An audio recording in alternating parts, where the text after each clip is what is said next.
인도네시아 남부 산악 지역에서 거주하고 있는 토라자족은 일반적이지 않는 장례를 치르고 있습니다. 축제처럼 치러진 장례는 며칠간 이어지는데 중요한 것은 이러한 장례가 사망 직후 치러지는 것이 아니라는 점입니다. 토라자족은 사람이 사망하게 되면 땅에 묻지 않고 보통 3년간 집안에 모시고 같이 생활합니다. 당연히 시신은 미라화되는데 이렇게 묻지 않는 이유는 장례 비용을 충당하기 위한 시간이 필요해서라는 이유도 있고 오랜 기간 함께하고픈 이유가 있다고 볼 수 있습니다. 때문에 장례를 치르기 전까지 사망한 사람은 의학적으로 사망한 상태라 하더라도 토라자족에게는 사망한 사람이 아니라 아픈 사람으로 여겨지게 됩니다. 몸이 아파 영혼이 다른 곳에 있다는 것입니다. 이후 장례식 준비가 마무리됐다면 관도 청소하고 단장한 시신을 사망 장소에서 집으로 이동하게 해 영혼을 다시 집으로 부르는데 이때 장례는 성대하게 거행됩니다.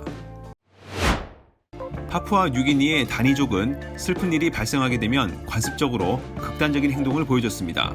바로 슬픔을 표현하는 방법으로 손가락을 잘랐던 것입니다. 30분 이상 끈으로 묶어놓고 이후 손가락을 절단하게 되는데 출혈을 막기 위해 절단된 곳을 태워 화상 흉터가 생기게 하는 방식이었습니다. 어찌 보면 잔인한 관습이라고 볼 수 있겠지만 의미만큼은 떠나보내는 이를 매우 사랑했기 때문에 행하는 것이라 애틋한 마음이 전해지기도 합니다. 즉 이러한 관습은 장례를 치를 때 사랑하는 사람을 묻기 전 잘린 손가락을 같이 매장해 영원히 함께한다는 의미를 갖고 있습니다. 아메리카 원주민들은 전투에서 승리를 거둔 뒤 도구를 사용해 적의 머리에서 두피를 제거했습니다. 보통 두피를 제거하는 데 칼을 사용했지만 그보다 앞선 시기에는 흑요석의 돌칼이나 굴껍질 등을 사용하기도 했습니다. 이는 19세기 말까지 행해졌는데 잘 알려진 사건은 14세기의 크로우크릭 사건으로 이는 아메리카 원주민 부족 간 치러졌던 전투였습니다. 당시 509의 시신 중 무려 90%의 시신에서 두피 제거 흔적이 확인됐습니다. 헌데 중요한 것은 두피를 제거한 뒤 이를 활용하는 의식이었습니다.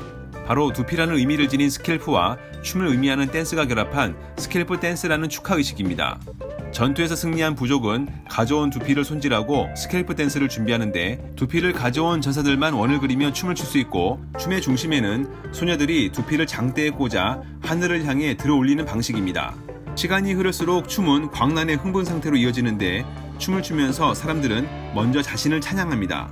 이어 불행을 가져다주는 신들이 무엇인지를 말하면서 이를 극복해 미래에 어떻게 성공했다는 것을 설명합니다. 이런 방식의 스캘프 댄스는 보통 15일 연속 밤마다 진행되곤 했습니다.